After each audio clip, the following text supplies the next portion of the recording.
Let us pray. Katusabe. Father, we thank you for this moment. We know that we are here to learn. We are here to get better. We are here to become stronger and execute that which we have in our lives, in our minds, so that we can contribute to the development of this world. We thank you for giving us that grace. In the mighty name of our Lord Jesus Christ, we prayed. Amen. You can have your seats. Sobola okwetuulirako. Pastor Kasozi, thank you very much for being an inventor. Musumba Kasozi webale nnyo okubeera omuntu omuyiiya. It's part of an investor to do that.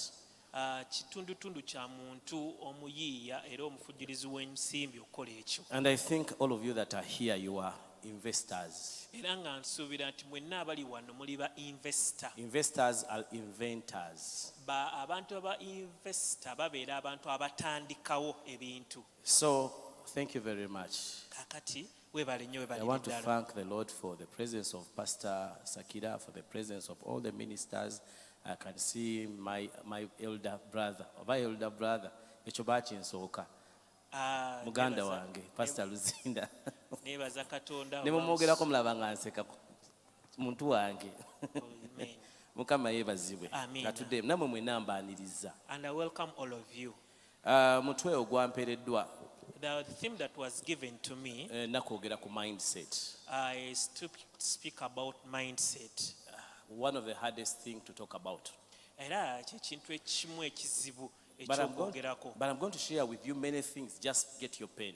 Naye nga ngenda kugabana naawe ebintu bingi, funa bufunyi kalamu y'owandiike. There's a difference between an investment and an investor. Waliwo enjawulo wakati w'omuntu nga investor n'ekyo ky'ateekamu We ensimbi. need to put a demarcation between those two. Twagala ebintu bino tubeere nga tubyawulamu wakati. Investments are things, are assets, are those things.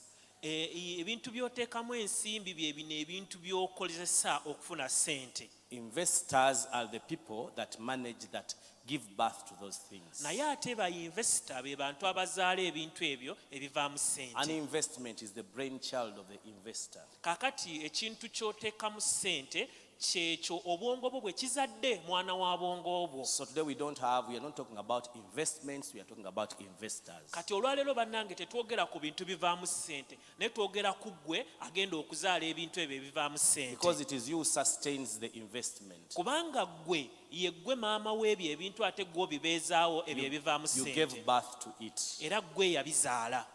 We have a mentality that things are hard to start.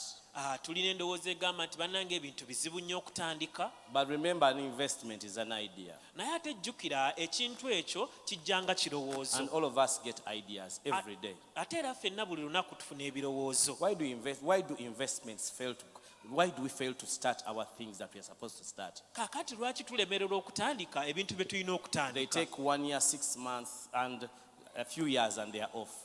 Ate we tubitandika ne bitwalayo emyezi mitono oba emyaka mitono ne biggwawo. Number one, Ekisooka, luck. If you're going to invest, first investigate. kaakati bw'oba ogenda okuteekawo investment yonna sooka onoonyereze. Don't invest in anything you don't have knowledge about. Kaakati toteeka ssente zo mu kintu ky'otalinaako bumanyirivu. Don't follow the bandwagon. Togoberera bantu gye bagoberera. You have to investigate before you invest. Olina okusooka okunoonyereza nga tonnateeka ssente mu kintu ekyo. Number two is Ekyokubiri. poor location. Ekyokubiri, okukiteeka awantu awafu. Location is important for any business. Kaakati bizinensi yonna weebeera erina okubeera wa mugaso nnyo.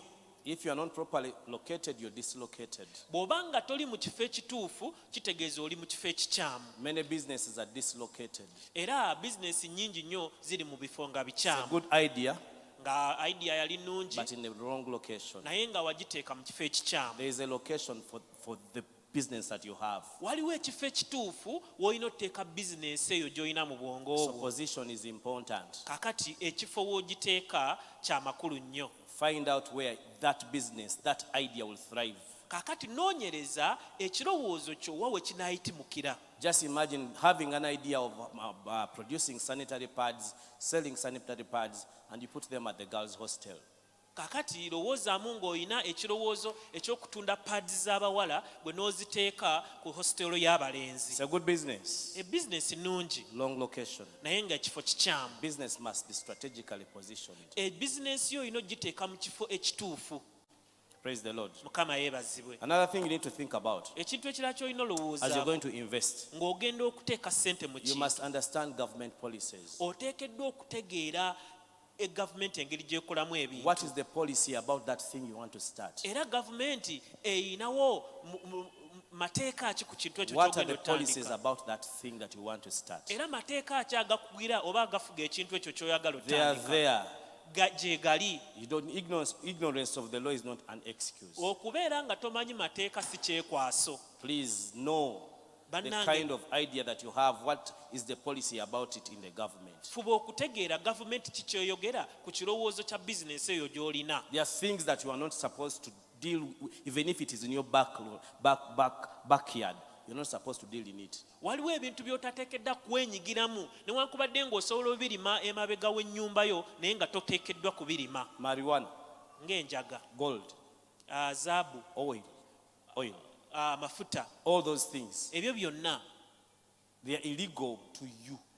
gy'oli bw'oba tolina license tebikkirizibwa. Praise the Lord. Mukama yeebazibwe. Praise the Lord. Mukama yeebazibwe. Another thing, Ekyokulala, staff. abakozi bo. They are kind of staff you need for a certain business. Waliwo abakozi ab'enjawulo be weetaaga mu buli So bizinensi. today me I'm talking to the investor. Kaakati olw'okuba njogera naawe investor, I want you to think about those things. njagala olowooze ku bintu ebyo. Think about them.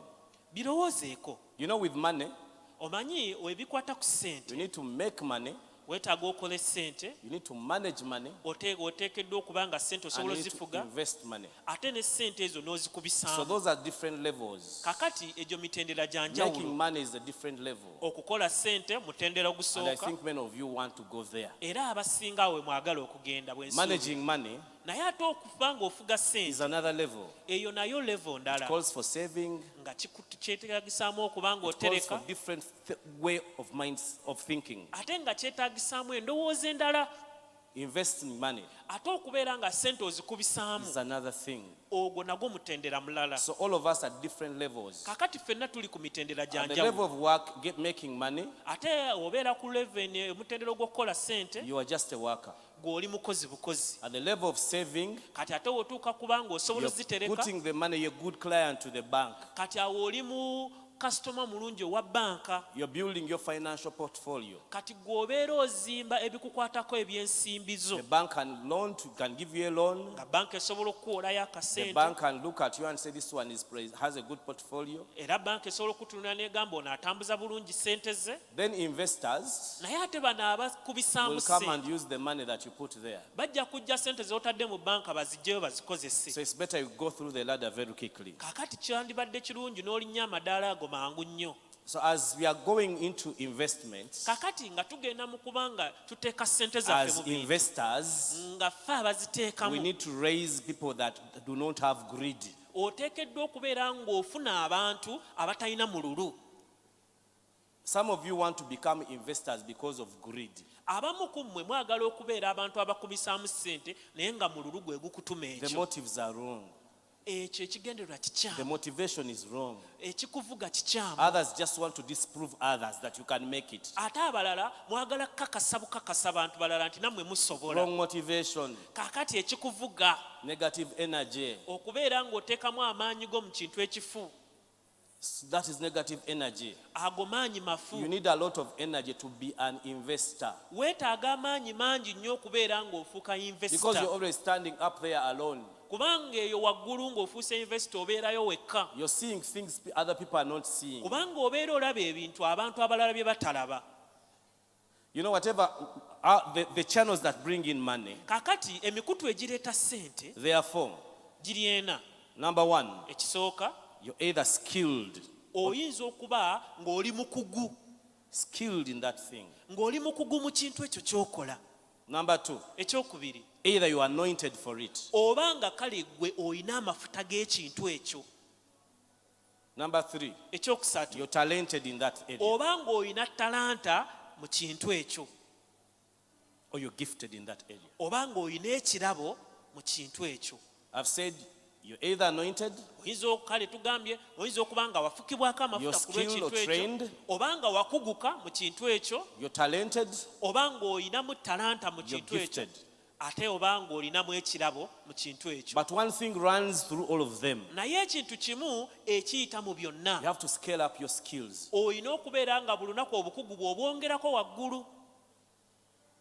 So I'm talking about, right now I'm working with you, I'm reprogramming you. Kakati mu kaseera kano nzijjawo ebintu by'obadde omanyi nga nteekawo ebirala by'obadde tomanyi. Because you need to have a different mindset if you're going to be an investor. Kubanga bw'oba onaabeera investor oteekeddwa okukyusa endowooza yo. Your thought about money should be different. Kakati endowooza yo ku ssente eteekeddwa okuba nga ya njawulo. To some of you, your money and you don't live in the same room. Eri abamu ku mmwe tosobola kubeera mu kisenge kye kimu ne ssente zo. Where your money comes, to Sente you zo money wezijja? means spending. Buli we zijja ziba zitegeeza nkozesa. To you and the money, you don't live in the same room. Era ggwe ne ssente temusobola kubeerawo nga muli mu kifo kye kimu. Otitegerera nti wafunye ssente ng'otuddeko wansi oluzifuna weetala molo n'oziyitamu n'olambula obugoye n'olambula biki gwe ne ssente temubeera mu nnyumba y'emu. You cannot be in the same room with money. The moment we see you are not around, we know you have got money. Bwe zigwa ku akawunti pap olumu oba wazikozesa nadda. The moment it falls on account, it's already used. So olina okukyusa endowooza yo ku ssente. So you ought to change your mindset about money. Ssente tezitegeeza kugula. Money does not mean buying. Olwolumu zirina okubeera akawunti ne zirinda ekirowoozo ekituufu n'ekiseera ekituufu. Sometimes it has to be there. It waits for the right idea and the right time. So njagala ebirowoozo byo ku ssente bikyuke. So I want you to have a different mindset about Kubanga money. ekyokubiri ky'olina okumanya ssente zino z'olaba sina na kigambo kye nnyinza kukozesa mu Luganda. Si ye values, kino kipapula si ye value. This is kipapula bakifuula legal. So another thing I want you to know is that this paper is not the money, but it's just value. Ssente zirina system ezajja okuba nti katukwata kipapula kino. Money has a certain system in which it came, and to the extent that we have this currency. Olwaleero Today, ojja kwegenza nti kino ekipapula kiri regional kikola mu Uganda kino. you will find that this paper, this currency is regional. It only works within Uganda. Bw'ogenda e Kenya If you go to Kenya, bakitunulira bweti nga temumenye kikigasa. they can just look at it without knowing its Kyokka ne value. mu Uganda mwennyini Even in Uganda here, Bank of Uganda esobola okulangira nti gamba tugenda kukyusa ak'ebiri. Buli alina ak'ebiri kano ne kaba nga kikafuuse ekipapula. one day Bank of Uganda can announce that we are going to change the currency, and to that extent, the current currency becomes invalid. Olabye nti ssente, this is a promissory, bagiyita promissory note, esuubiza nti mu banka oyinayo emitwalo ebiri, bw'otwalayo kino oba oteeseyo value ya mitwalo ebiri according to ku level ya Uganda. Kino kiba kipapula ekikuwa essuubi n'obukakafu nti nno bw'oba otutte ekipapula kino oyinayo omuwendo gwa mitwalo ebiri ku level eya Uganda. Kubanga ojja kulowooza ssente olwayo tulina credit cards, Because you may think that money, but yet today we have credit cards. olwayo tulina e-money, Today we have e-money. olwayo tulina check. We have a check. Byonna byonna bitegeeza, birina kye bitegeeza, naye nga mu mind zaffe olina okumanya byonna birina kye bitegeeza, value, birina value eri emabega waabyo. You have to know that they all have a certain value within your mind. Olaba mindset yo bw'erina okukyuka ku ssente. Do you see how your mindset should change about Bwe money? kiba nga ggwe ebipapula lwe bigwa mu nsawo yo olowooza kugula. If every time these papers come into your pocket, you think about spending. Amen. Amen. Investors Aba investor are people baba with bantu ideas. nga balina ebirowoozo. Ideas. Nga balina ebirowoozo. You should be generating ideas. Oteekwa okuba nga ggwe buli kaseera oba n'ebirowoozo ebikuyitamu. No one is barren in that area. Mu kisaawe ekyo eky'ebirowoozo ne ideas teri muntu mugumba. No one is barren in that space. Teri muntu mugumba mu kanyoomero ako. Ideas Okubeera ng'olina ebirowoozo. make money. Ate ebirowoozo bye bikola ssente. So we have 4 things about ideas. Kati tulina ebintu nga bina ebikwata ku We birowoozo have bye people tufuna. that have ideas but have no money. Tulina And I'm talking abantu about investments now. People have ideas, but they don't have money. kati twogera ku investments ebintu by'oteekamu ebikuleetera ssente. Waliwo abantu nga balina ebirowoozo ebikola ssente naye nga tebalina ssente. We have people that have no ideas, have no money. Naye tulina ate n'abantu tebalina kirowoozo kyonna kikola ssente ne ssente tebazirina. We have people that I've talked about ideas without money, no idea, no money, ideas with money. Ate tulina abantu nga balina ebirowoozo ebikola ssente naye nga ne ssente bazirina. Those, how many are those? 3. Abo I've basatu. said there are those who have ideas, but they don't have money. Ngambye waliwo abantu abalina ebirowoozo naye nga tebalina There ssente. are those that have ideas and they have money. Wabaawo abalina ebirowoozo naye nga tebalina There are, balina ssente. kate tobibuzaabuza. Okay, Omanyi tugende abantu mpola. balwawo kuntegeera. Tugende mpola. Okay. Babiwandiike wansi. Number 1, Ekisooka, ideas and no money. obeera n'ekirowoozo naye nga ne ssente tozirina. Money with no ideas. Oba omuntu oba ne ssente naye nga tolina birowoozo. Ideas and money. Ate ono wabaawo alina ebirowoozo alina ne ssente. And there are those that have no idea but have money. I have no ideas, have no money. Ate ne wabaawo n'abo nga ssente n'ebirowoozo Are those 4 tebalinaako. things different? Ndowooza mufunye enjawulo. So you should watch out Kakati oteekeddwa okwetegereza of those people ku bantu who abo have no ideas abo abatalina birowoozo but have money. naye nga balina ssente. Because many of you here, Kubanga bangi ku mmwe wano you have ideas mulina ebirowoozo but you don't have money. naye temulina And in ssente. the field there, Era muweeyo gye there mutambulira are people that are waiting for you waliyo abantu to ababalinze start a small ababagumizi. business. Obeeko ka bizinesi katono And that guy k'otandika will scale it to another level. kati ye ate agitandike ng'agikubisizzaamu abbe You understand? idea yo. Do you understand what I'm saying? Otegedde kye ŋŋamba? They are called schemers. Babayita ensega. So before you invest in anything, Kati nga tonnaba kuteeka ssente zo mu you kintu should kyonna, have 1 level, 2 levels, 3 levels. You should have like 7 levels of your ideas. olina okubeera nga idea yo ogimanyi ku mitendera nga 7. When you start level 1 and they copy it, Kati singa otandika omutendera ogusooka ne wabaawo agubuukira go to the next level. ng'ogitwala ku level Wait, you're going to ejjako. see churches now. Engeri gy'olabamu kanisa kati. Mulabe mugenda kulaba amakanisa The kati. way you're going to see churches. Gagenda tandika CEOs and young investors because abantu baba na ideas. Nabo bagenda kutandika amakanisa agenda bagenda kutandika kati conference ng'eno ey'aba CEO and investors. Kati omukulu bw'anaaba talina yina bubeezi n'eno bantu bajja gamba ffe twagala yeewa pasita gundi yebyo ebimu. So bwe kibeera nti nno ono eyagitandise omukulu alina idea ya level emu, kati abalala bagenda kiteekamu amaanyi abantu abalala baagale Naye mu maanyi kirala. talina talina leve emu. Talina leve emu. Musaasire bannange mukama waffe omwogerako. Forgive me for talking about our boss. Mukama waffe yeebazibwe. Praise be to God. So when we are talking about investors, So we twogera ku bantu ba we are investors, talking about people that have ideas. twogera ku bantu abalina Because you're ebirowoozo. going into the marketplace, Kubanga bw'ogenda mu katale, copyright is okay, okuteekako copyright kiri, patent rights are okay, n'okubeera nti ekintu but they kikyo, don't work here in Africa. naye wano mu Afirika tebikola. I hope you know the difference between patent rights and copyrights. Ndowooza banne mumanyi difference ya patent ne copyright. Copyrights are those rights that you have as a writer. Copyright ze zino omuntu z'obeera nazo nga ggwe omuwandiisi. It's about documentation. Ebyo bikwata ku biwandiiko. Patent rights are those things like architectures, like medicine. You have discovered Covidex.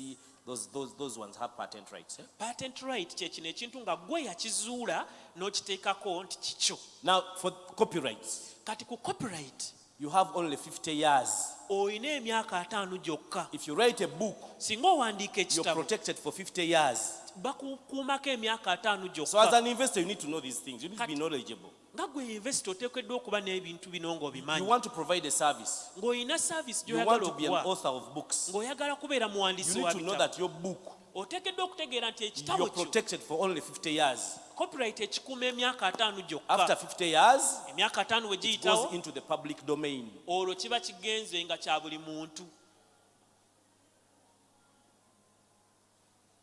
It's called intellectual property. Ekyo kitegeeza nti nno ekintu kyo eky'obwongo, It's property, kintu kyo like land, nga ettaka, but it's protected naye nga kikuumiddwa only 50 years. emyaka 5 gyokka okuba ekikyo. Do you get what I'm saying? simanyi oba So as you're okitegeera. having an idea, Kati ng'olina ekirowoozo because there ekyo, are schemers out there, kubanga waliyo eyo abakopperezi, make sure that you have the next level. As kakasa they nti copy level 1, bwe bakoppa ekisooka next year omwaka we ogujja have CEO and investors conference, nga tulina CEO ne investors and conference it's another level.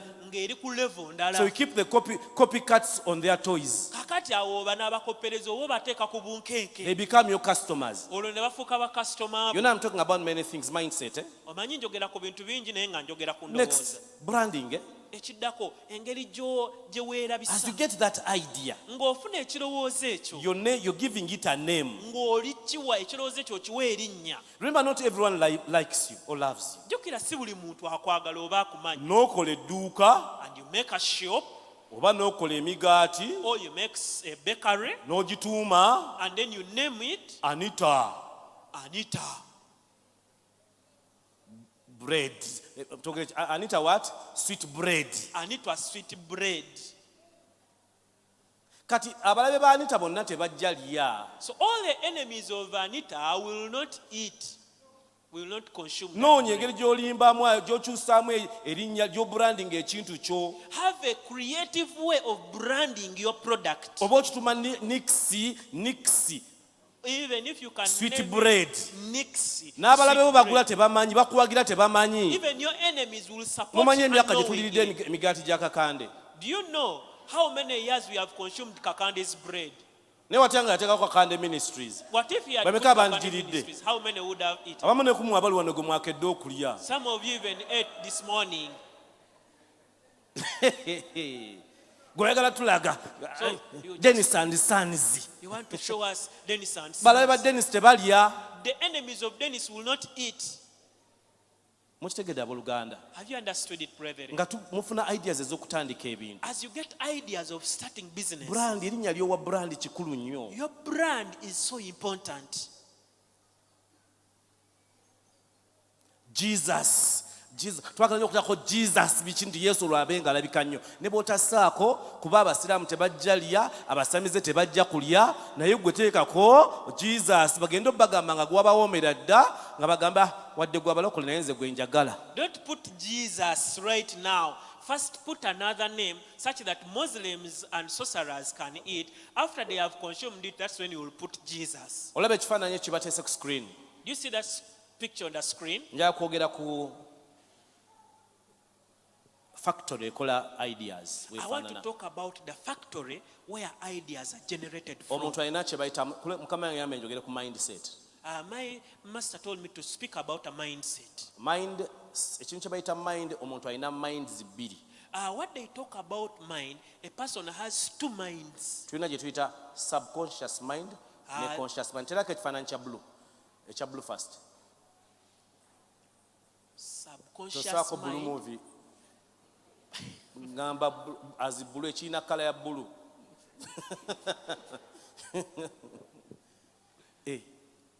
Tone tunatambula ku speed eyo. Okay. We have what we call the Banange. Abamaaso temwabateereddeko. Okay.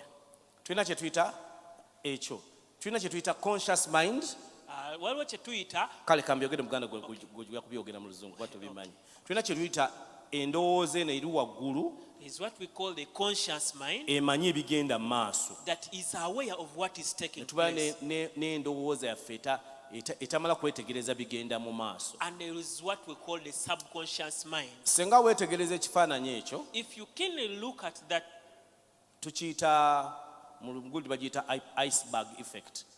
it's called the iceberg. Iceberg effect etegeeza nti olaba iceberg temuntu tubiina mu Uganda naye bw'ogenda ku nnyanja And whenever you go to on a sea n'olaba akalinga ka ice akakutte ku nnyanja bwe kati, and you see a small amount of ice, kitegeeza ako olabako katini, it means that what you see is a tip.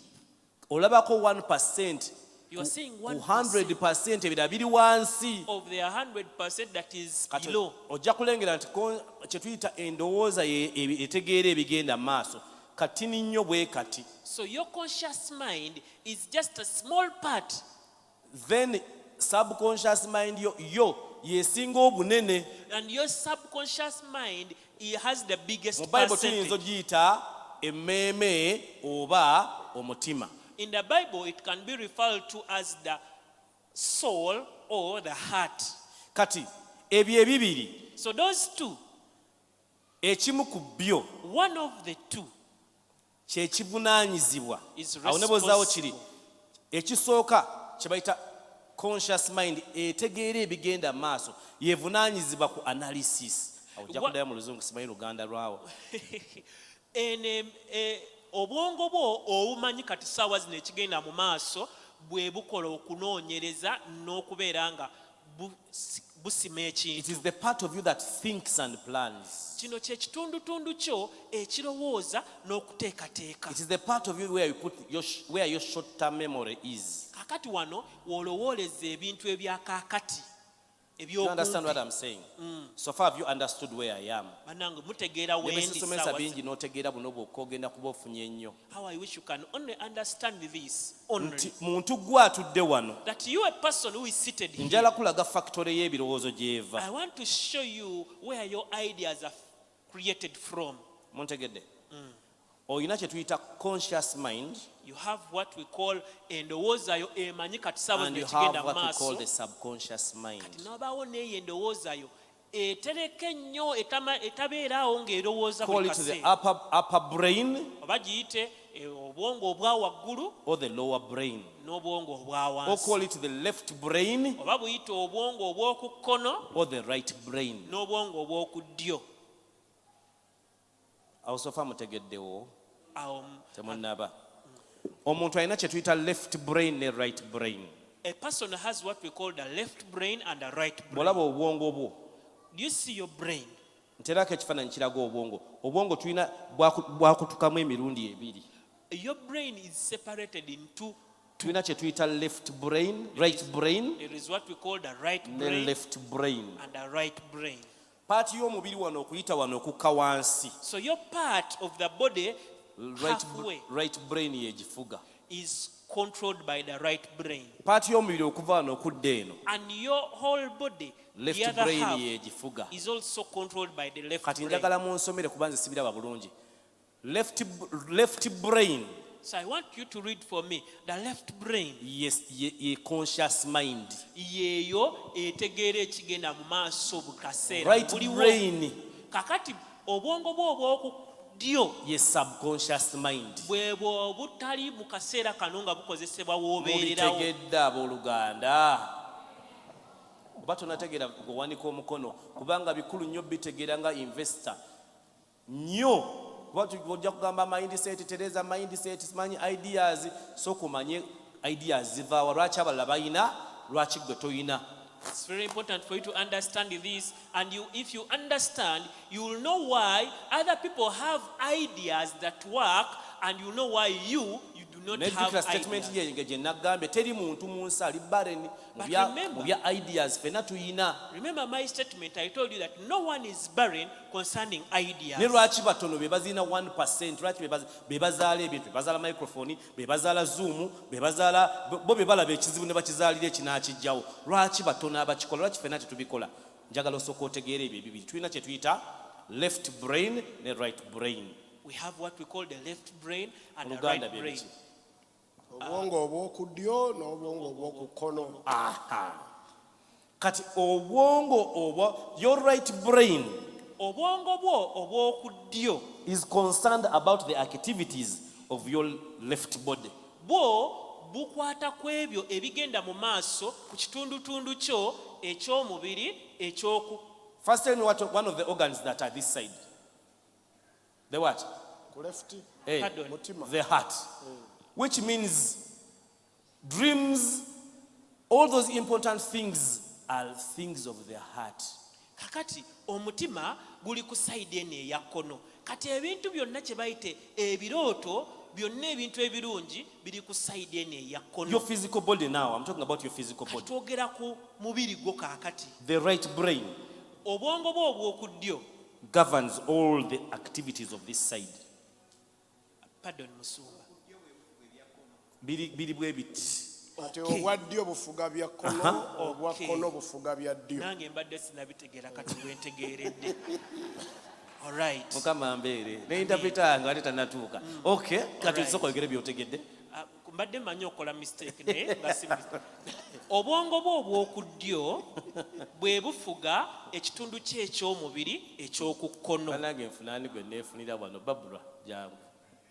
Oli mu kusoma abadde owandiika Babula abadde. Ekikuwa kati mwena muli ba investor saagala mu misinga ekintu kyonna. Ani gwe mba neefunira atali. Twala Babula. Babula ali mu kusoma njagala kulya ku ssente z'emyaka 5 ejijja. Kantwale ggwe. Naye ate okusikujoga. Omusajja ono ali wano olwalira ayimiridde maaso gammwe. This person you see in front. Nasoose ne mbagamba alina conscious mind. So I first told you that he has a conscious mind. And a subconscious mind. Ne obwongo obutali mu buliwo. Ne mbagamba bw'oba yagadde bitegeera mu bwongo obwo bwennyini. And I told you that if you want to understand it in your real brain, bwa mirundi ebiri obwongo bwakula bwe butyo nga bw'obulaba bwekutuddemu emirundi ebiri. Your brain is in two parts. Side y'eno gye bayita right brain. This side that is called obwongo obw'oku ddyo. The right brain governs all the activities of this side of the Obwongo body. bwo obw'oku ddyo bwe bufuga ekitundu kye eky'omubiri eky'oku kkono. So you go and check what things are on your left body. Kakati genda gwolowooze era okebere bintu ki ebitundu bye eby'omubiri ebiri ku sayidi eya kkono. All the organs inside Buli bitundu bye eby'omubiri ebiri are ku kkono controlled by this part of the brain. byonna bifugibwa obwongo bwo obw'oku All ddyo. the organs on this side Kakati ebitundu byo byonna eby'omubiri are ebiri controlled ku by ddyo this side of the brain. bifugibwa obwongo bwo obw'oku kkono. Awo tutuusewo ffenna. Are we together? Kati njagala weetegereze emirimu brain eno eya left byekola. So I want you to understand and see the activities of the left brain. Ekisooka. First of all, Musome logic. logic. Kateeke njugenda kannyonnyola waddako. Logic kyeki? What is logic? Kwe gamba nti ŋŋenda kukola omuzindaalo. Kanjogere bye mutegeera. Ŋŋenda kulunda enkoko. Logic kitegeeza when you say that I'm going to rear chicken. Subconscious mind neefuna ekirowoozo. Kakati the subconscious mind gets a thought N'egamba tulunde enkoko. and it says, let us rear Era n'ova chicken. wano ng'oli hyped up.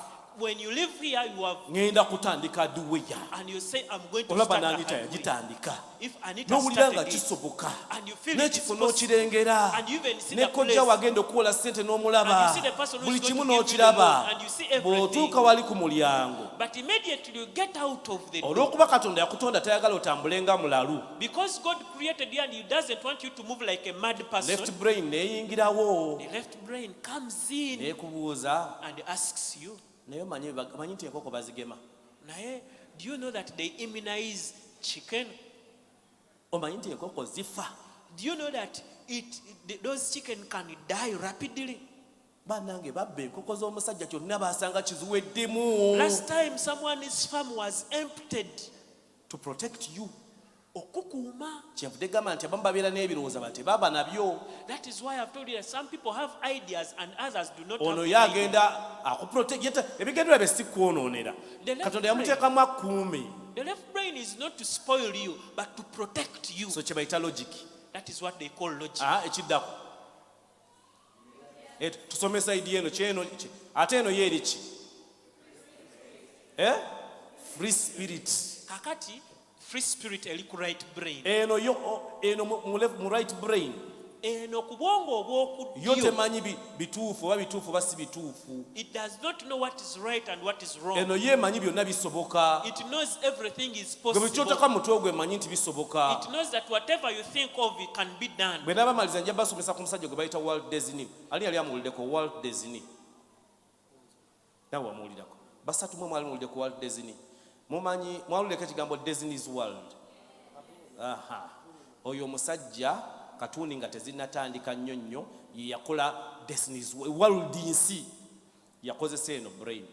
This person, the one who's called Walt Disney, is the one who started the cartoon world before every cartoon came and he used this Zaaliwo naye side of the okuziteeka ku brain. level nti naawe omukulu otula n'olaba katuuni. The cartoons were there, but he put it at a level that even old people can watch Nnyonnyola animations. point gye bayita free brain, free spirit. He used what they call free spirit. Nnyonnyola, I'm explaining.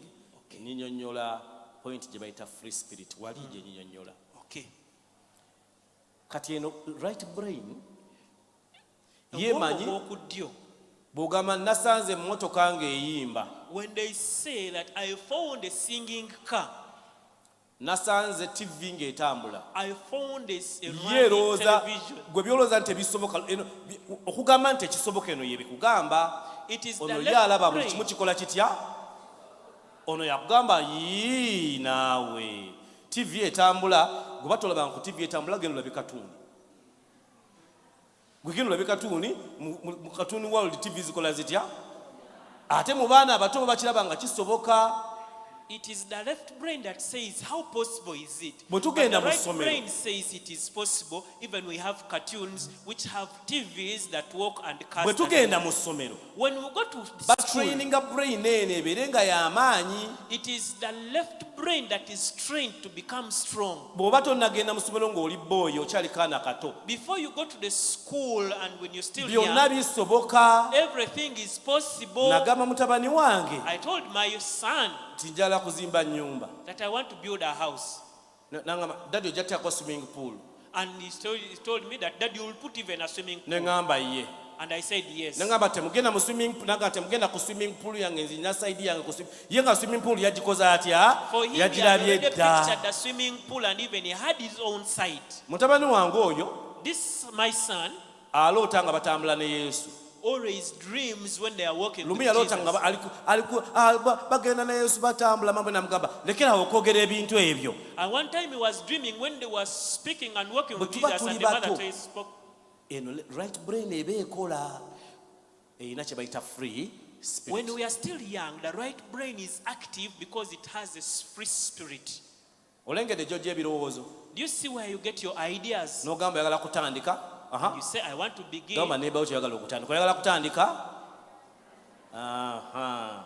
Ngambye kyogera oyagala kutandika. And you say, you want to begin. Olaba kyoyogera nti tekiri nayo. Do you see that what you are Era bw'oba oyogera speaking, biriyo gwe toli investor, toli if you're speaking inventer. something that is imaginable, you are not Wano waatandika dde okufuga, sayidi eno yeekufuga. Your left brain is already dominating you. Conscious mind yeekufuga. Your conscious mind is dominating Ba you. investor ne ba inventer bakozesa eno. The inventors and investors use the right brain. Omusajja yatandika okukola kamera ekuba nga bakuba ekifaananyi okirabirawo ne kisigalawo aliwo ebifaananyi. Okuba ekifaananyi ne kisigalawo mu kamera ne kisigalawo awo bwe kiti. A person who invented for you to be screenshotted and you see your picture on the Yakuba screen. akaana k'ekifaananyi akawala He photographed his daughter ne kamubuuza and the daughter lwaki asked, bakuba ekifaananyi tetukirabirawo. and why is it that when they photograph us, we don't immediately see the photo? Ko kali kalowooleza mu ki? For the daughter, Munziremu kati muyingidde he was class. in a Kali kalowooleza mu ki? in the right brain. Taata ono teyakikaanya ekirowoozo kyako. This father did not argue with this idea. Yabayitawo emyaka 4 After 4 years, n'olyoka ofuna kamera yava mu mwana omuto kubafa abaana bato baba tebannabatwala mu ssomero kubalaga beera logical. Mukitegedde? amen. Point eddako ku eno left brain eriki? The next point on the left brain. They are what? Realistic. Chisoboka. Abooluganda, Friends, oyinza okukkiriza nti ennyonyi esobola okubeera mu bbanga kuba mu biseera by'aba Daniel. imagine in the times of Daniel's, could you Ennyonyi accept ng'erimu abantu that 7 nga tebasoose kupima kiro ti abakira twagala kiro 2 abolusa kiro 120 temulinnya nga buli omu olinnya ne kiro zo ne bakuwayo n'endala extra nga tebavudde ku zizo ne bafuna endala extra ne bakwata emmeeri n'eteekako ennyonyi ku yo n'etuula ku mazzi. Olowooza kisoboka? could you imagine such technology that Olabanga it would biki? be possible? Binamunkanka. Naye obasajja bakozesa ki? But these people Right use what? their right brain. Brain. Ne basirisa left. They suppress the left brain. Ensonga lwaki wali afunyeko idea bameka nga wafunako idea n'owulira nga bwe baali boogera wulira nga kisobokera ddala. Wanika omukono. How many people have ever gotten an idea and you felt it was Abamu very much temukifunangako. possible? oli naayogera nga Anita bw'ayogedde wano and the person speaks like Anita spoke here. n'owulira nga it is possible bameka bawulire nga kiri possible How many felt that it was nga possible? gweosobola n'okukola okusingawo That even you can be better than her. kati amagezi ge nkuwa So what I'm giving the katonda person, akuweeyo amaanyi that God will give you another agagenda strength okusayira ensinga omukulu ono that will silence the left brain. kubona abatonda fuluma nawali ku mulyango Because before even you get out of this place, ebirowoozo bitandike the thoughts will come. enyindo ye nga mpanvu That she has this nose of those other people.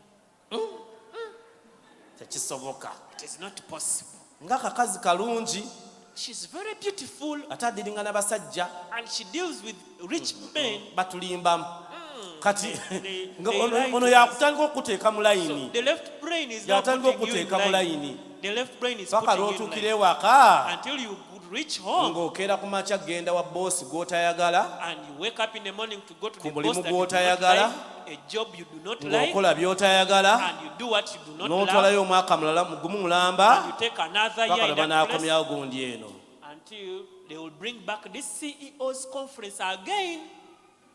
wajje walinyumya ku ngeri gye yatandikamu okulunda enkoko ate owulenga enkoko zisoboka otuuka ali ku mulyango left brain egende ng'ekubuulirira egende ng'ekula. Have you seen all those things there? Mubirabyo ebyo byonna ebiri awo. It is supposed to be yegamba beera realistic.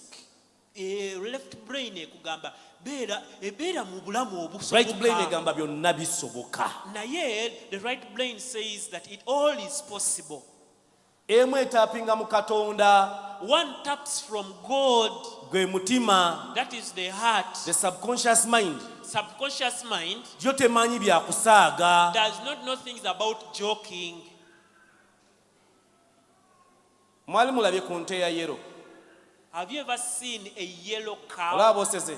Naye mu bwongo obwo yo bagikubyewo nga ya yero But when you say yellow cow, right now you can imagine it. ng'eyambadde kakondo When it is putting on high heels, ng'esota eggaali. when Olaba it is ogikubye riding a bicycle, ng'eteeseko obwana bwayo when it has put even its young bulya ice ones cream. and eating ice cream. Olengedde nti yo eno yo right brain tebimanyi oba olimba yo ekozesa imagination, and imagination, everything you see here was once an imagination. Kati obwongo buno obwa ddyo bwo bukozesa ebirowoozo ne bibikuba ate buli kyolaba wano buli kyali kibaddeko ekirowoozeddwa.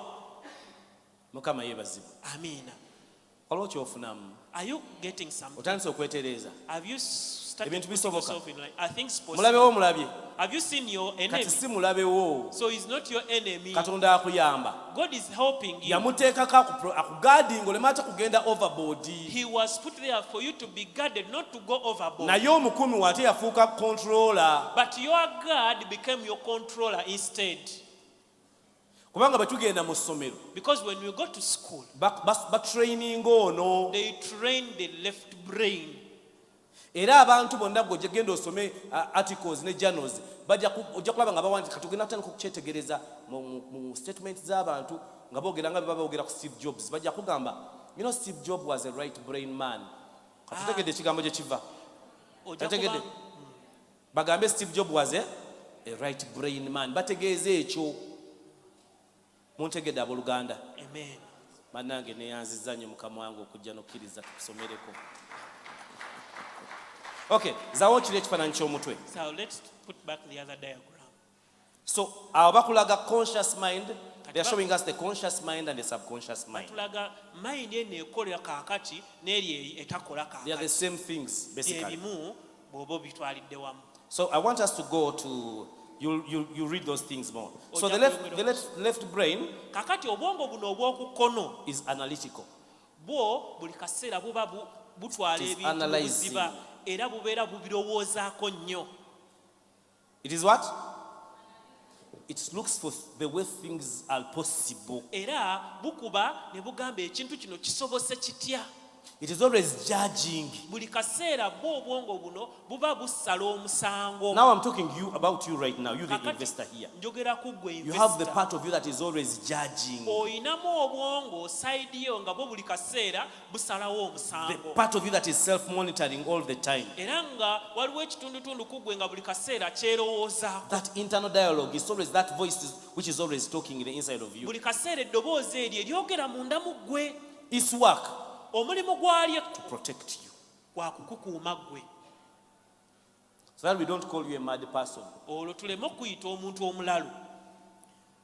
Let me give you an example of there are two men in the medical facility, mental facility. Kakati kankuweeyo ekyokulabirako waliwo abantu babiri abaali mu ddwaliro ery'obwongo Using their right brain, nga bakozesa obwongo bwabwe obw'oku ddyo they sat down ne batuula wansi and they said, we are going to escape. ne bagamba tugenda kutoloka. The first one said, Oyo yasooka yagamba we have two problems. titulina ebizibu bibiri. We have the gate man Tulina omukuumi wa geeti and opening the gate. n'okuggulawo geeti. The one said, Omulala n'agamba I'm going to deal with the gate man. nze ngenda kukola ku geeti I'll maani. give him a stone on the head. Nja mukuba ejjinja ku mutwe Then you open the gate gwe oggulewo geeti and we take off. awo tudduke. Early morning, Ku makya nnyo they get out of the ward. ne bafuluma mu waadi yaabwe. They reach the gate, Ne batuuka ku geeti the gate is open. nga geeti nzigule. They look around, Ne batunula there is no gate man. nga ne geetman And taliiwo. they said, Ne bagamba our mission has failed. Let us go back. misioni yaffe egudde butaka tuddeyo buzzi. You get what I'm saying?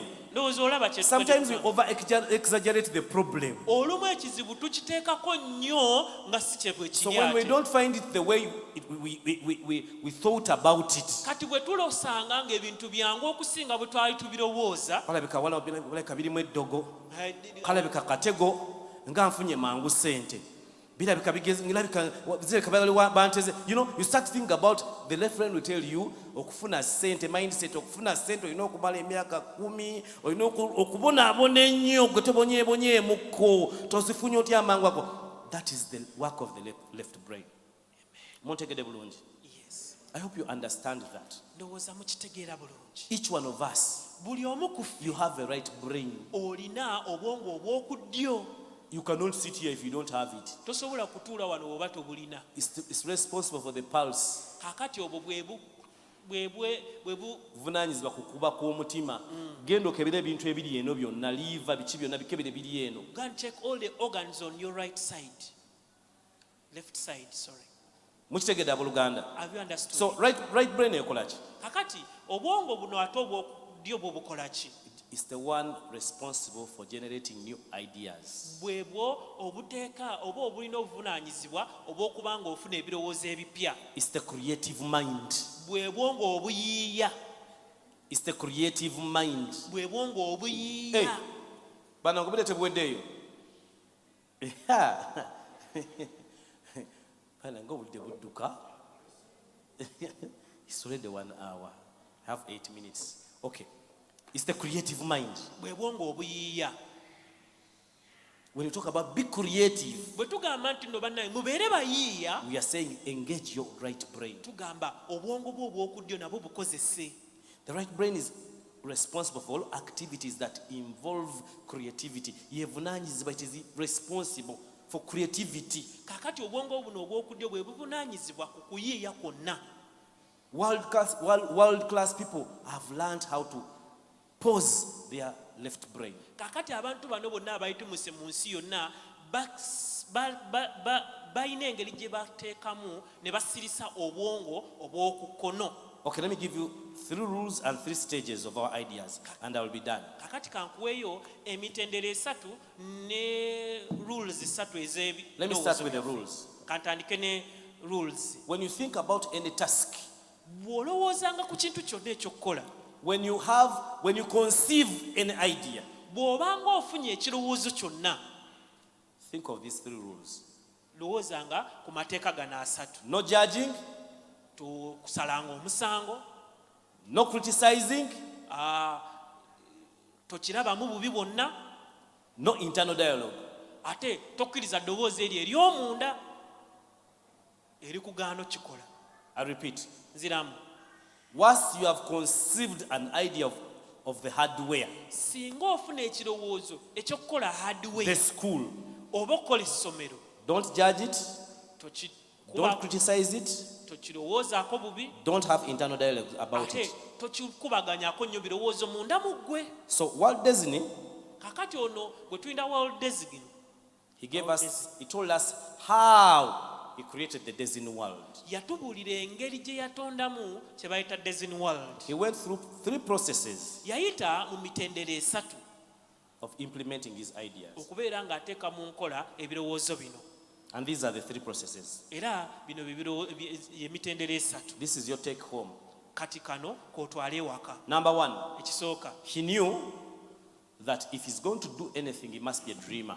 kakati yategeera nti no bw'aba anaakola ekintu kyonna ateekeddwa kubeera sekalootera. So you have that part of you of a dreamer. Kakati alina ekifo You mu ye. have that part of you of a dreamer. Gwe olina ekifo mu ggwe nga kiroota. That is the part that creates new ideas. Ekyo kye kitundu ekireeta ebirowoozo ebipya. There are no limitations. It has no limitation. Ekitundu ekyo tekikugirwa kintu kyonna.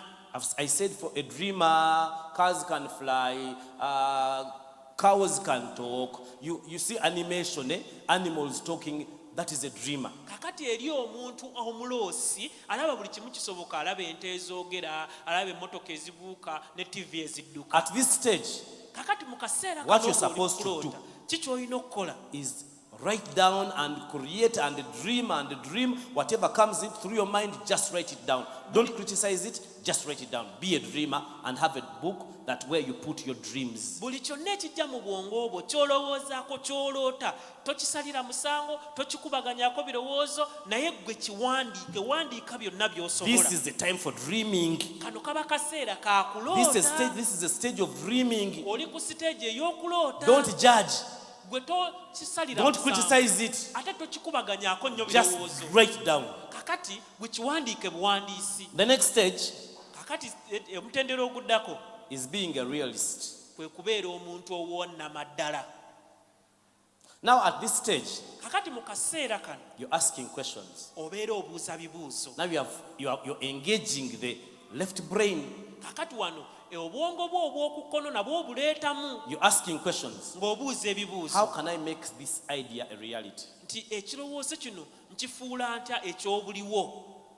At this stage, Mu kaseera kano you're deciding how do I adopt and modify this idea to make it practical in the market. ekirowoozo kino kyenfunye nkifuula ntya n'enkyongera n'enkikubisaamu bulungi ne kiba nga kifiitinga mu katale What is akaliwo. the practicability of this idea? Ekirowoozo kino nsobola ntya kiteeka mu nkola How can I make it real? era nkifuula ntya ekyannama ddala. Can I combine it with other ideas to make it real? Nsobola okigattako n'ebirowoozo ebirala At olwo nno this kino stage, kiveeyo mu kaseera kano w'oba You're not otuuse criticizing, obeera tossala but you're musango giving every idea a chance to be real. naye buli kirowoozo kyonna obadde okiwaayo akaagaanya okufuuka ekyobuliwo. Number 1, Ekisooka you're a dreamer. obeera muloozi. Dream, Loota. dream, Loota. write ideas, Era ebirowoozo Dream. biwandiike. Loota. think big, Era lowooza think of kide- impossibilities. lowooza You can even n'ebitasoboka. think of making a human being. Osobola n'okulowooza ku kukola omuntu. Then you get to the next stage of being real. Kakati nodda ku mutendera oguddako ogw'okubeera omuntu ow'obuliwo. That's when you engage in number 3, Kati ate awo oteeka mu stage ey'okusatu being a critic. okubeera omuntu asojja. Here, Wano you start identifying the flaws otandika in the okutegeera idea, n'ozuula ebikyamu ebitasoboka mu idea yo, what may not work, ebitakole mu kirowoozo kyo, the potential problems and difficulties in implementing your idea. n'ebizibu by'oyinza okusanga bw'oba ng'oyagala okuteeka mu nkola ekirowoozo. Now you see where the problem comes. Kakati wano obuzibu we bujjira. After dreaming, Omaze okuloota, you engage level 3. kakati ate ogenda ku level ya kusatu. You start seeing how it will not work. Ate otandika okulaba engeri gye kitaakolemu.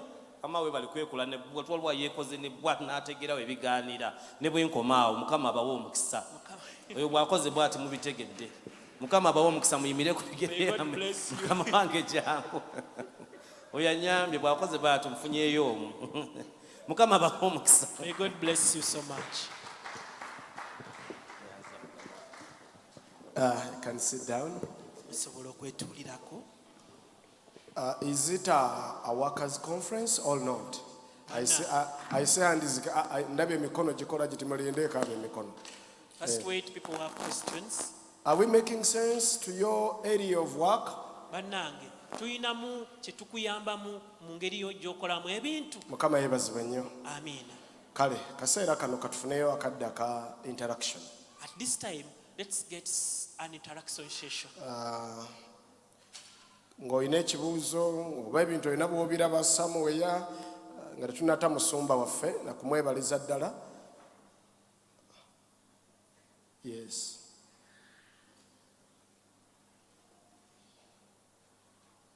Katusooke n'oli w'emabega.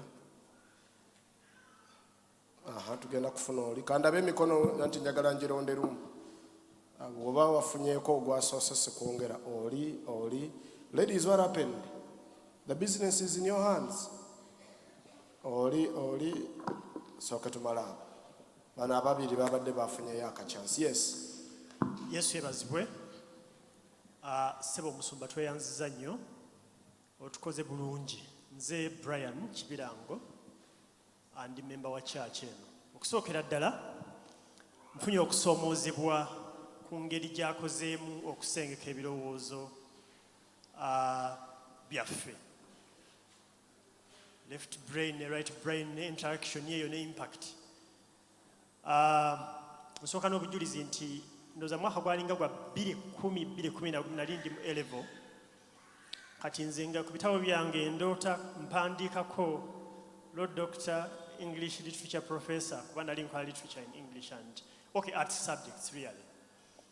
Akaseera ako byalinga ebyekiralu okwerogoza naye nkitegedde kati nti actually nali nina kyendaba nga nsobola okukibeera yadde following steps zotuwadde.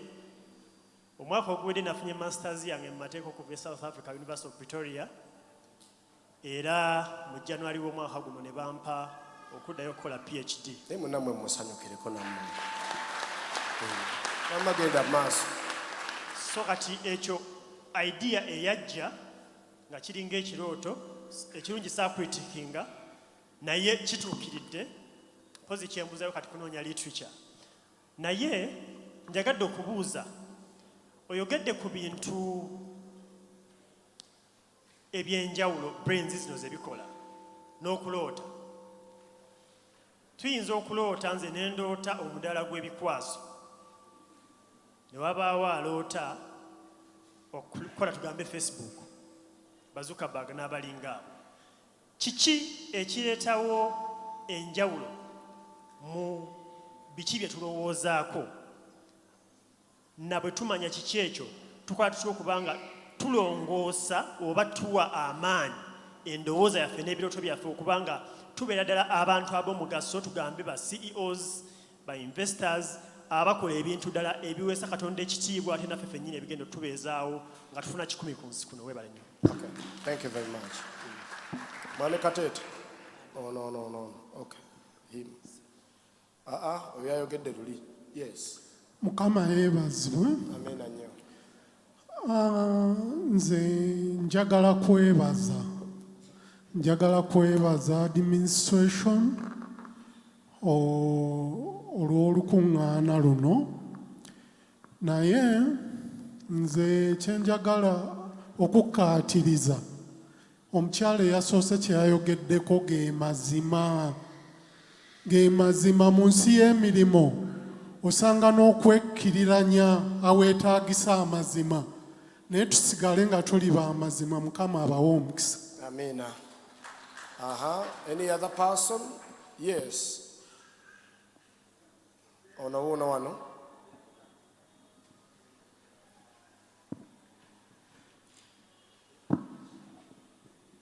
Mukama yeebazibwe. Bampita Anita Katushabe. Nze kyenjagala okubuuza pastor. Eno cautious ne subconscious fenna njagala I assume fenna Katonda yatutonda ali omu. Lwaki omwana wo alowooza ku swimming pool n'osanga ate waliwo ng'oli wadde ku the same age ye tasobola kulowooza ku swimming pool. Kati Katonda bwali atutonda ayinamu bano bagamba mbu bano baddugavu kubanga byonna olaba ebinene biveeyo mu bazungu. Kijja kitya mbuffe mu free spirit yaffe waliwo we are limited Africans. Okay. That's a good question. Three more people. Komyewo Pastor Dennis ayanukule ebibuuzo bye byasiikodde mu kibiina. Nandyagadde offene egende eri abakyala. Ladies, are you there? Haga wahendeka ebyo bya subconscious. Yevuddemu kambakiikirire n'oli Abolgana Mukama yeebazibwe. Amanya nze Kisakye Esther. Nga mbadde mbuuza, how can we balance the right brain and the left brain? Okay, thank you very much. Yes. You are the second last. Mukama yeebazibwe. Amen. Bampicha Daphne. Environment gye tukuliramu, can it affect the way we to make these decisions? Is it like, let's say maybe you were brought up in a negative environment, can it affect you how you're supposed, like how you make the decisions basically? Tekikitegedde n'ekyo ddoboozi mukitegedde? Okay, yakikwasizza. Kale katulina bana ababadde ababiri. Muzeeyi nange kansembeeyoko. Naawe olina ekibuuzo? Kati muzeeyi waliwo omusumba wayogedde nti about dream. Kati tujja twesanga ng'olina ekirowoozo naye ng'oloose. Ate ebirooto bino bagamba nti no abamu okusinziira engeri gye walowooza ku kintu ekyo. Naye ate n'oloota ojja otya otegeera nti ekintu kino oba nakirowoozezaako oba nkifunye straight nga atugambye nti ebirooto bibeera true nnyo. Oba bantegedde. Okay. Otegerekese. Tiimu eri ku online namwe ebibuuzo byammwe mubiweereze. Tugenda kusobola okubiyisaamu. Abali mu byuma mulabayo ekibuuzo kyabwe mukituweereze. Somebody else, could you come please and react on those?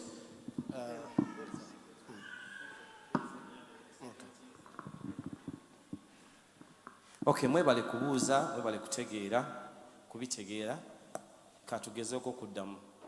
Waliwo ayogedde ku negative environment. Deno ekyo kibadde kyajjukira obulungi. Environment, agambye nti how can the environment affect our decisions? Yes, in two ways. Fena abafirika lwaki tulowooza bidiba? Musumba Sekira agambye bali balowooza bino, ffe tulowooza bidiba. Ffe lwaki tulowooza bidiba? Ensi yatukunya nnyo netussa nnyo wansi, ate wakati w'okutussa wansi ne tuba ate nga tulina obuddukiro obutonotono. Kyekimu n'Abazungu, ensi yabakunya nnyo, babeera mu muzira, bakola emyezi mitono, tebakola mwaka mulamba, oba bakolayo emyezi mitono, myezi mibale. Kati bo tebalina way out. Oba toyalidde, oba toyina mmere, ojja fa mu nju n'emmere teri kunyiiga. Naye nammwe mulina okufa ku bannammwe. Ffe culture gye twakuliramu tetukkirizibwa kuleka muntu afa enjala. Kati omuntu ono senga enjala emulumye bulungi, n'emulumira ddala n'ajja ewantalenta n'amumma emmere, yandigenze n'akola ki? Nayengeejinga ki? Right brain ye. Nejjukira yo left brain eri mathematical, wakalabye ebaza. Era ffenna mukijjukira mukyali bato mwali mubaza nga mumanyi ssaawa banneiba ze bajjuliramu. Ne mwereeta ne muzannya n'akaana kaabwe. Gwe Jackie, kalabe naye kalabe jangu tuzanye naye ng'obala ssaawa za lanchi. Eyo neebaza. Mukitegedde?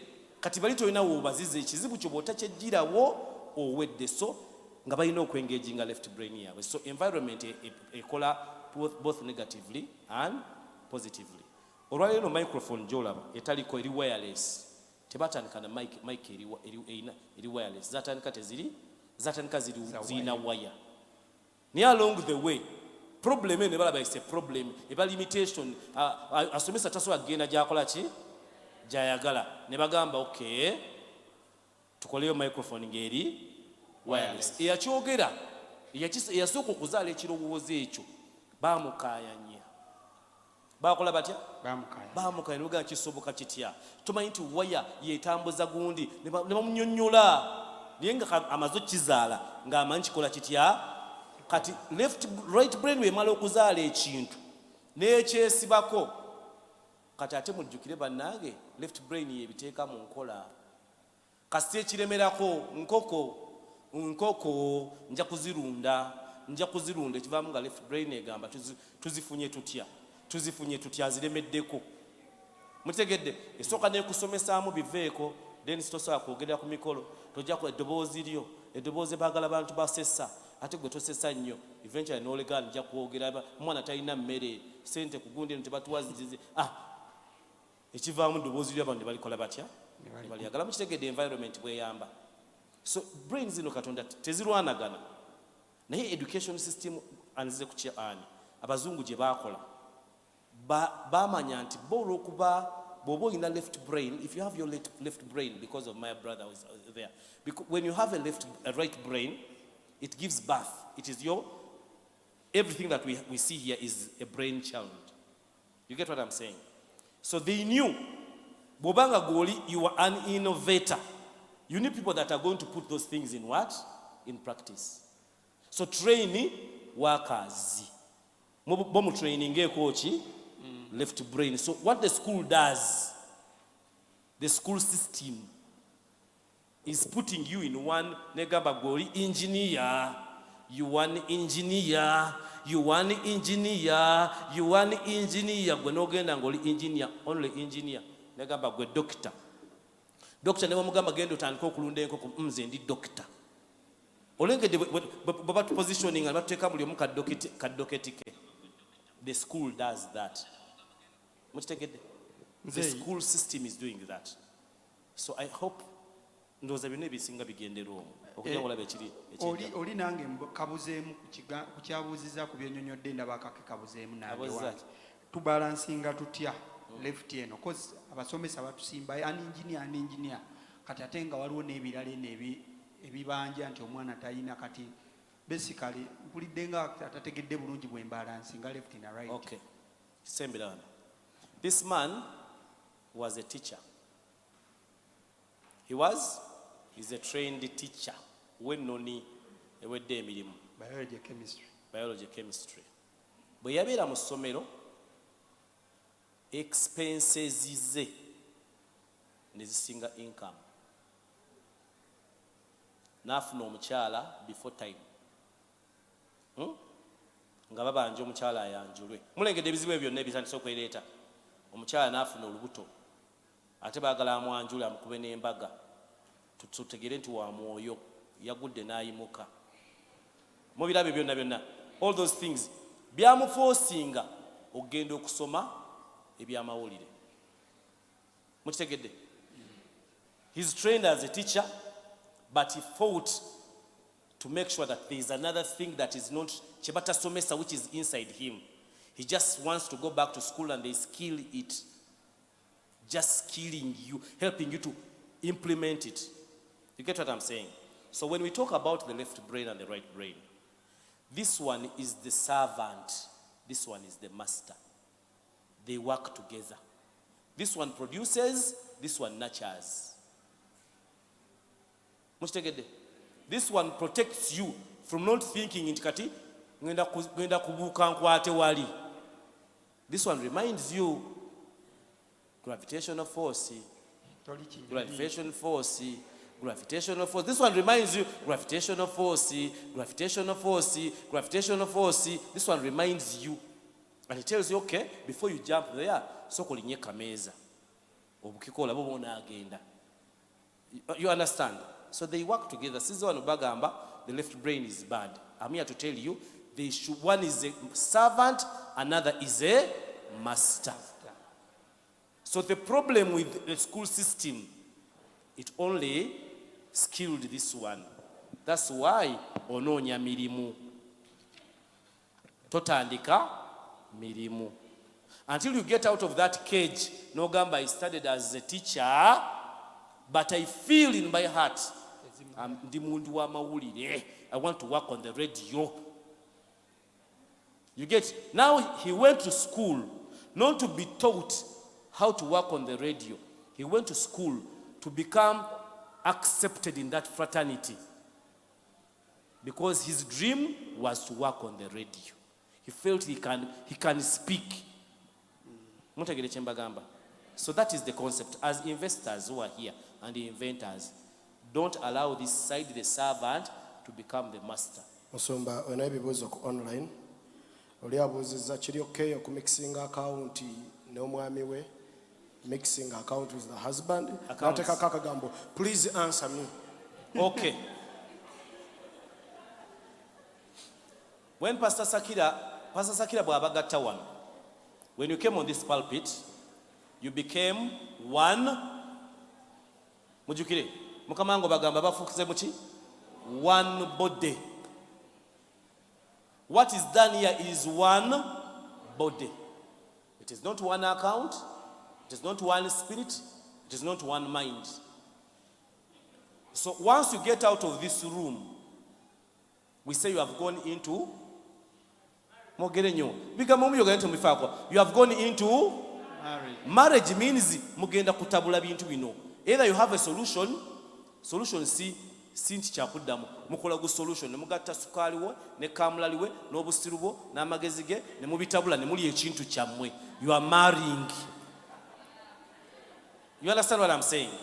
So bw'oba ozzewa ne tubagatta ne mubeera mu mubiri gumu, you have a process of getting together in finances. N'ogamba mukazi wange bw'alaba ku ssente atabuka kati olw'obutamulabula n'omuguliranga bugulizi bintu. N'ogamba mukazi wange tategeera nnyo naye azaala. N'omugamba abaana sijja bamulekera ajja basiiga naye nga nange bwe mukolamu omulimu akola atya ategeere.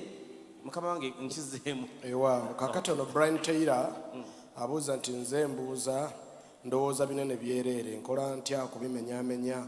Alowooza binene? Ye alowooza binene byereere kati akola atya okubimenyaamenya okutandika kuba katono ke kavaamu ebinene naye ekizibu ayina ganene gali unbreakable tagasobola. Yes, I think she has not been listening to what we've been saying. We said, this is what we said. You have a dream. Dreams don't have limits. That is big. Then you have the real, you have that part of you that is realistic. The realistic part looks at the possibility of that big thing you have. How can it be implemented? How can it work? Do I need to, what do I get that way? Agambye abadde or lawyer counsel. Agambye nti how waliwo abakola ebikwanso waliwo aba Facebook. Chenkoze, what I'm doing, is it part of a problem? Kuba eno microphone erimu akanda. Kati owakanda ye yakola kanda nga tamanyi nti wireless microphone erijja. Ayinza n'okuba owakanda yalina gano ganda ganene. Wireless microphone bwe yajja ng'erina okwetaaga eryanda. N'agenda owakanda n'akola obuyingira mu ki? Mubitegedde? Some of you are supposed to, your solution, you're going to give a solution to another person's dream. Joseph is Joseph. Joseph thinks of keeping a fifth of the 20% of the produce. But he's not the owner of the what? Of the stores. There are people that are going to work on the stores. You see, same dream, other people are playing in your dream. So no one is having a dream. We are dreaming of making man. Then he had to dream about us. We are the implementers. God is the right brain, we are the left brain. Montegede. Yes. Okay. Kyendabanga ono yagambye nti otegeera otya kirooto okukifuula otya okubeera dream. I think we are rotating around the same thing. Maybe I should use another style of explaining it. A dream, leave alone a dream eyokwebaka. It is part of dreaming. But a dream is that thing you see, is looking at the world and you see a problem, and in your heart of hearts, you feel I can come up with a solution.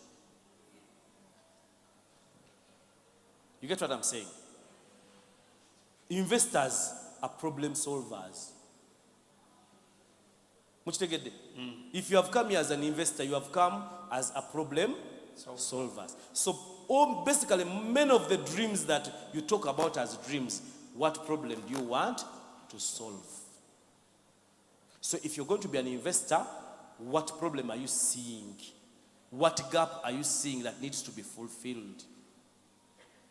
What solution are you willing to provide in the market? What is the need of the market? And what is the uniqueness? The other people are bringing bread, but what is unique about your brand? About that product? What is the uniqueness? How will it stand out in the market? So the dream gives you that. And that's why when you tell it to us, wamize eddagala oba osibye musana otegedde nga lulowooza omusana gukwokyeza nnyo n'owunga oba tonnamira eddagala lyo, because you tell us things that are out. You remember the dreams of who? Of Joseph. He told them to his parents and they're like, echichi? What are you dreaming? Sebo tugenda kufukamirira, because it is yours. It is not for other people. It becomes ours as we are enjoying it. But we are not there in the conception. We are not there in the making it realistic. We are not there in the critiquing. So the problem with you, olufuna akaloto, musumba, nalose nga UCC nze njikolera kino. To papa, totulaga nnyo nti ozaala nnyo. Sooka ogenda otule waka, modify yo kintu kisoko kimodifying, okyekye ku stage nga ne muntu ne bwakirwanyisa aba amala ki budde. Abamu nti balina ssente wano tebamanyi tebalina byakukola, gojja weeyogeza ngenda gyala kola kino. Olujja kituti ngenda okukola kino ng'oli agenda akitandika. Have you realized ekintu ky'olowoozaako ku neighbor kye batandika? Kale ndowooza mukitegedde. Sirikako. Mukama thank you very much. Mukama wange neeyanziza for this opportunity to serve. God bless you.